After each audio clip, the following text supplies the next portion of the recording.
Hey, it's Michael Sayer with CUI Wealth Management. So for a lot of people involved in their company's 401k plans, it can be a little daunting and a little nerve-wracking because a lot of times you don't get formal training as to what you're supposed to be doing. So it's kind of like, when I was a kid, I remember going camping. I loved camping, but for a while I didn't like going camping because we'd drive through these windy canyon roads and I could see out the window, but I did not know where the road ended and where the cliff started. And so I was afraid that we would drive off the edge of the cliff.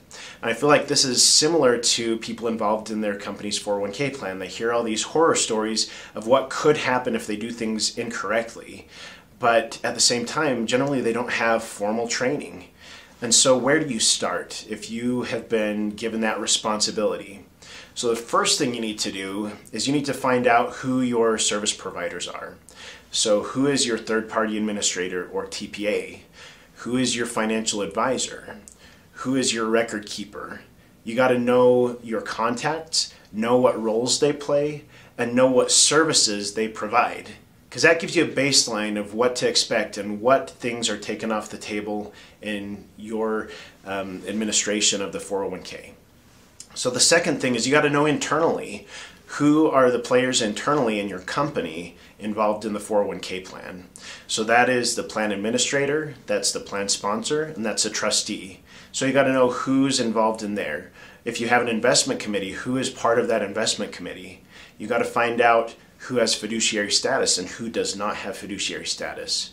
So that's number two. The third thing is it's important for those who are involved and who have a fiduciary status in the management of their 401k plan that they understand their status, right? It's not enough to know who is involved, but that they know what statuses they have.